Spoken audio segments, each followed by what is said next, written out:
ബത്തേരി കിച്ചണിൻ്റെ ഇന്നത്തെ വീഡിയോയിലേക്ക് എല്ലാവർക്കും സ്വാഗതം. എന്താണ് വിശേഷമൊക്കെ എല്ലാവർക്കും? അപ്പോൾ ഇന്ന് വീട്ടിലെ കുറച്ച് കാര്യങ്ങളൊക്കെ അടങ്ങിയിട്ടുള്ള ഒരു ചെറിയ വീഡിയോയാട്ടോ. കഴിഞ്ഞ ദിവസം ഞാൻ നേരത്തെ കോളിയാടി താമസിച്ച വാടക വീടിൻ്റെ വീഡിയോ ഒക്കെ ഇട്ടിട്ടുണ്ടായിരുന്നേ. അപ്പോൾ ഒത്തിരി കമൻറ്റുകളൊക്കെ വന്നിട്ടുണ്ടായിരുന്നു. വീട് കാണണം എന്ന ആഗ്രഹം ഉണ്ടായിരുന്നു, കാണാൻ പറ്റിയതിൽ ഒരുപാട് സന്തോഷം എന്നൊക്കെ പറഞ്ഞ് കുറേ കമൻറ്റുകളൊക്കെ വന്നിട്ടുണ്ടായിരുന്നു കേട്ടോ. എന്നെ നിങ്ങളെല്ലാവരും അറിഞ്ഞു തുടങ്ങിയതും ഞാൻ വീഡിയോ ഇട്ട് തുടങ്ങിയതും ഒക്കെ അവിടെ നിന്നായിരുന്നല്ലോ. അപ്പം അതൊക്കെയായിരുന്നു കേട്ടോ കൂടുതലും കമൻറ്റിലൊക്കെ എല്ലാവരും പറഞ്ഞുകൊണ്ടൊക്കെ ഇരുന്നേ. പിന്നെ ഇത് ശനിയാഴ്ച വൈകിട്ടത്തെ വീഡിയോയാണ്. ഞായറാഴ്ച പള്ളിയിൽ പോകണമല്ലോ, അപ്പോൾ തലേദിവസം കുറേ കാര്യങ്ങളൊക്കെ ഒരുക്കി വെക്കും. 7:30 ഞങ്ങൾക്ക് പള്ളിയിൽ പോകണം. ഞാൻ നേരത്തെ വീഡിയോയിലൊക്കെ പറഞ്ഞിട്ടുണ്ടല്ലോ, നേരത്തെ പോകണം. 8 മണിക്ക് സൺഡേ സ്കൂൾ തുടങ്ങും. പിന്നെ 1 മണിയൊക്കെ ആവും തിരിച്ച് വരുമ്പോഴേ. അപ്പോൾ തലേദിവസം കുറേ കാര്യങ്ങളൊക്കെ ചെയ്ത് വെച്ചാലേ രാവിലെ 7:30 പോകാൻ പറ്റത്തുള്ളൂ. കുറച്ച് കൈക്കിള തുണികളൊക്കെ മടക്കി വെക്കാനുണ്ടായിരുന്നു. അത് ഇതുപോലെ ഒരു കൊട്ടയിലാണ് കേട്ടോ എല്ലാം കൂടെ മടക്കി വെക്കുന്നത്. അലക്കി ഉണങ്ങി കഴിയുമ്പോൾ ഉപ്പും മഞ്ഞളും പച്ചമുളകും കൂടി ഇട്ടിട്ട് മാങ്ങാപ്പഴം വേവിക്കാൻ വെച്ചിട്ടുണ്ട്. നാടൻ കറി ആയതുകൊണ്ട് മൺചട്ടി വെക്കുന്ന കേട്ടോ കൂടുതൽ ടേസ്റ്റ്.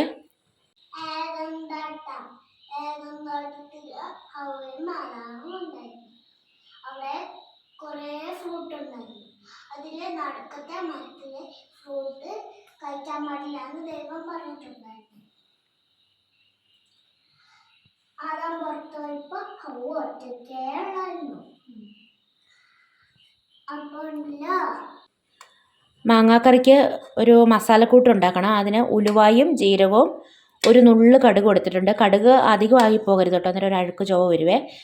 ഇനിയിപ്പോൾ ചേർത്തില്ലെങ്കിലും കുഴപ്പമില്ല, ചേർക്കുവാണെങ്കിൽ ഇതുപോലെ ഒരു നുള്ളു മാത്രമേ ചേർക്കാവുള്ളൂ. ചെറിയ തീയിൽ വെച്ചിട്ട് ഇത് വറുത്തെടുക്കണം, കരിയാൻ പാടില്ല. ഇപ്പോൾ ഇവിടെ നല്ല മഴയാട്ടോ, എല്ലായിടത്തും നല്ല മഴയാണോ. അപ്പോൾ ഞാൻ കുറേ തുണികളൊക്കെ അലക്കാനുണ്ടായിരുന്നു, എല്ലാം അലക്കി വർക്ക് ഏരിയയിൽ വിരിച്ചിട്ടു. ഒട്ടും എണ്ണയൊന്നും ഒഴിക്കണ്ട കേട്ടോ, എണ്ണ ഒഴിക്കാതെ ഉലുവയും കടുകും ജീരകവും വറുത്തെടുക്കേണ്ടത്. ഇപ്പോൾ നന്നായിട്ട് മൂത്ത് കളറൊക്കെ മാറി വന്നിട്ടുണ്ട്. പിന്നെ നല്ലൊരു മണവും വരും കേട്ടോ, അതിനകത്തുള്ള കടുക് ഇങ്ങനെ പൊട്ടുകയും ചെയ്യും.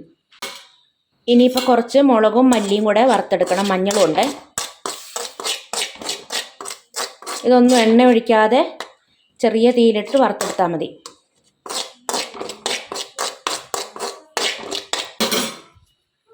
കുറച്ച് ചിക്കൻ കറി വെക്കാനുണ്ട്, അതുകൊണ്ടാണ് ഞാൻ മുളകും മല്ലിയും മഞ്ഞളും ഒക്കെ കുറച്ച് കൂടുതൽ എടുത്തേക്കുന്നത്. മാങ്ങാക്കറിക്ക് ഇതിൻ്റെ പകുതി പോലും വേണ്ട കേട്ടോ, കുറച്ച് മതി. ബാക്കി ചിക്കൻ കറിക്കുള്ള മുളകും മല്ലി കേട്ടോ.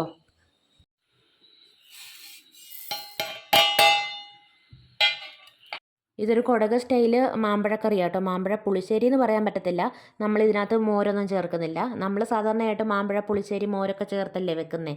അപ്പം അതിൽ നിന്നൊക്കെ ഒരു വ്യത്യസ്തമായിട്ടുള്ള ടേസ്റ്റ് കേട്ടോ, നല്ല ടേസ്റ്റാണ് കഴിക്കാൻ വേണ്ടിയിട്ട്.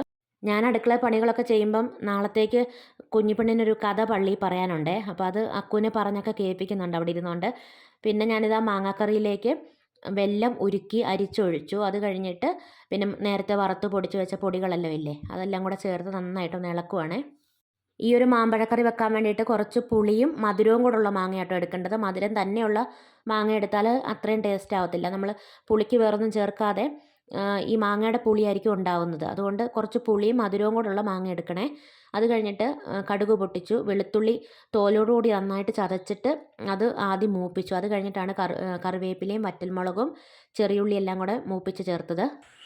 ചിക്കൻ കറി വെക്കാൻ വേണ്ടിയിട്ട് എണ്ണ ചൂടായിട്ടുണ്ട്. അതിനകത്തേക്ക് ചെറിയുള്ളിയും തക്കാളി ചേർത്ത് വഴറ്റണം.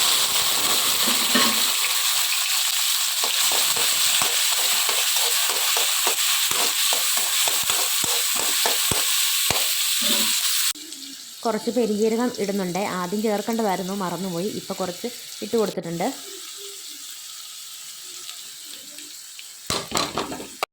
നേരത്തെ മാങ്ങാക്കറിക്ക് കുറച്ച് മുളകും മല്ലിയൊക്കെ ചൂടാക്കിയപ്പോൾ ഞാൻ പറഞ്ഞില്ലായിരുന്നോ ചിക്കൻ കറിക്ക് ഉള്ളതും കൂടി ഉണ്ടെന്ന്. അപ്പോൾ അത് ചേർത്ത് കൊടുത്തു. ഇനി ഒന്ന് വെറുതെ ഒന്ന് ഇളക്കിയാൽ മതി, പൊടികളൊക്കെ മൂത്തതല്ലേ. അത് കഴിഞ്ഞത് അരച്ചെടുക്കണേ.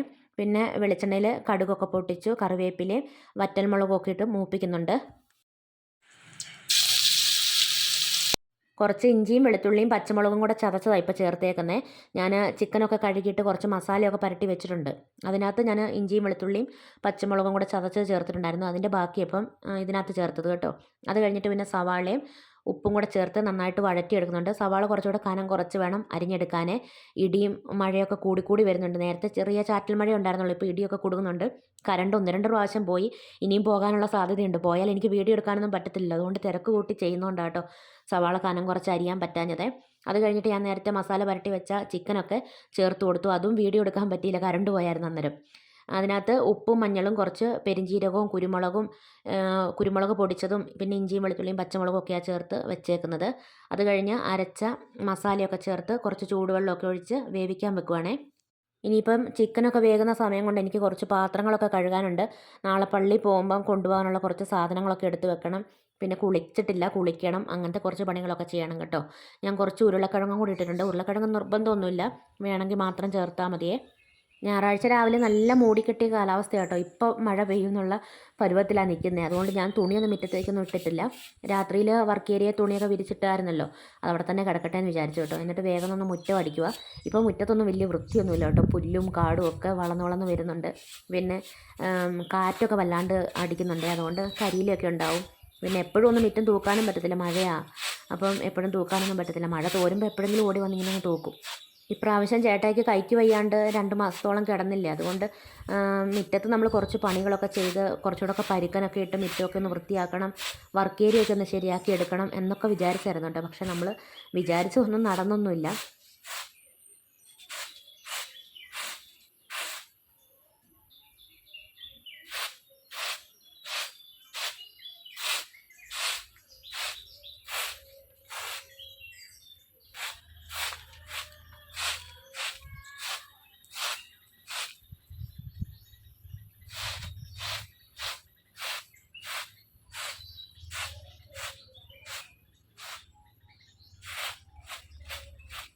പൂന്തോട്ടത്തില് ഒരു മാതാമ ഉണ്ടായിരുന്നു. അവിടെ കുറെ ഫ്രൂട്ട് ഉണ്ടായിരുന്നു. അവിടെ നടുക്കത്തെ മരത്തില് ഫ്രൂട്ട് കഴിക്കാൻ പാടില്ല എന്ന് ദൈവം പറഞ്ഞിട്ടുണ്ടായിരുന്നു. ആദാം ഒരു ദിവസം പുറത്തു പോയപ്പോ അവ ഒറ്റയ്ക്കേ ഉള്ളായിരുന്നു. അപ്പൊ പിശാചിന്റെ രൂപത്തിൽ പാമ്പ് വന്നു. ഈ മരത്തിലെ പഴം കഴിച്ചിട്ടുണ്ടോ എന്ന് ചോദിച്ചു. ഇല്ലില്ല, ദൈവം പറഞ്ഞിട്ടുണ്ട് അത് കഴിക്കരുതെന്ന്. ഒന്ന് തൊട്ട് വെക്കുന്നേ മണിപ്പിച്ച് വെക്കുന്നത് കുഴപ്പമില്ലാന്ന് പറഞ്ഞ് ഒന്നും പറിച്ചു കൊടുത്തു. മണിപ്പിച്ച് നോക്കിയപ്പോ നല്ല മണം. ചെറുതായിട്ട് കടിച്ചോളാൻ പറഞ്ഞു. അപ്പൊ ചെറുതായിട്ട് കടിച്ചു. അപ്പൊ നല്ല ടേസ്റ്റ്, വയറ് വെള്ളം വന്നു. ആദാം വന്നപ്പോ ആദാമിനെയും കൊടുത്തു. പിന്നെയാണ് മനസ്സിലായത് പിശാച് പറ്റിച്ചതാണ്. ദൈവം പറഞ്ഞാൽ കേട്ടില്ലെങ്കിൽ വഞ്ചിക്കപ്പെടും.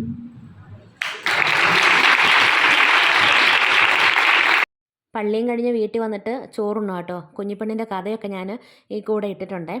പിന്നെ ചോറിന് 2 ദിവസം മുമ്പ് വെച്ച കുറച്ച് സാമ്പാർ ഇരിപ്പുണ്ടായിരുന്നു, അതൊക്കെ തിളപ്പിച്ചെടുത്തിട്ടുണ്ട്. ഇഷ്ടംപോലെ കറിയുണ്ട് കേട്ടോ ഇന്നിപ്പം. മാങ്ങാക്കറിയുണ്ട്. നല്ല കളറൊക്കെ ഇല്ലേ, നമ്മൾ മുളകും മല്ലിയൊക്കെ നല്ല ഡാർക്ക് ബ്രൗൺ നിറം ആവുന്നിടം വരെയും വറുത്ത് എടുക്കണം. അന്നേരം ഇതുപോലെ നല്ല കളറുണ്ടാവും, നല്ല ടേസ്റ്റും കേട്ടോ അങ്ങനെ കറി വെക്കുമ്പോൾ. പിന്നെ വയലറ്റ് കാന്താരിയുണ്ട്. ഈ കാന്താരിയും ആ മാങ്ങാക്കറിയും കൂടെ കൂട്ടി കുഴച്ചിട്ട് വേണം കഴിക്കണം, അപ്പോൾ നല്ല ടേസ്റ്റാണ് കേട്ടോ. മാമ്പഴ പുളിശ്ശേരി ആയാലും മാങ്ങാക്കറി ആയാലും ഒക്കെ തലേദിവസം വെച്ചിട്ട് പിറ്റേ ദിവസം എടുക്കുമ്പോൾ കൂടുതൽ ടേസ്റ്റാണ് കേട്ടോ. പിന്നെ ഞങ്ങൾ ചോറൊക്കെ ഉണ്ടേച്ച് ചേട്ടായുടെ കൂട്ടുകാരൻ്റെ വീട്ടിലേക്ക് പോയതാണ്. ചേച്ചിക്ക് ഒരു ചെറിയ ഓപ്പറേഷനൊക്കെ കഴിഞ്ഞിട്ട് കിടക്കുക കേട്ടോ. ചേച്ചിയെ കാണാൻ വേണ്ടി പോയതായിരുന്നു. ഓപ്പറേഷൻ കഴിഞ്ഞിട്ട് കുറച്ച് ദിവസമായി, അന്നേരം ഞങ്ങൾക്ക് പോകാനൊന്നും പറ്റിയില്ലായിരുന്നേ. അപ്പോൾ ഞങ്ങൾ പറയാതെയാണ് ചെന്നത്. ആ സമയത്ത് ചേച്ചി വീട്ടിലും ഉണ്ടായിരുന്നില്ല, അതുകൊണ്ട് ചേച്ചിയെ കാണാൻ പറ്റിയില്ല. അതാണ്ട് പോന്നു വഴി.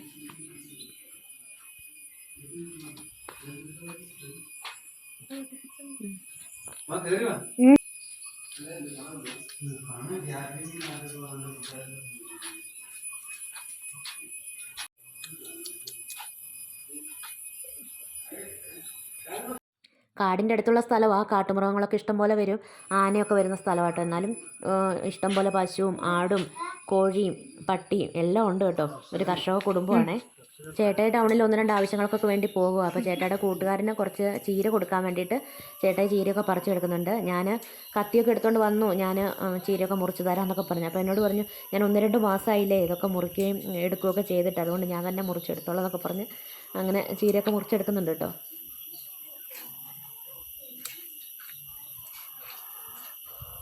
ഇങ്ങോട്ട് നോക്കൂ.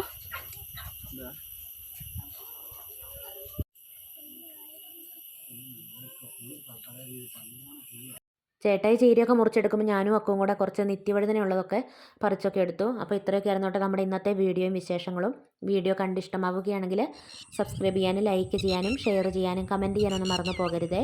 നാളെ പുതിയൊരു വീഡിയോയുമായി നമുക്ക് വീണ്ടും കണ്ടുമുട്ടാം.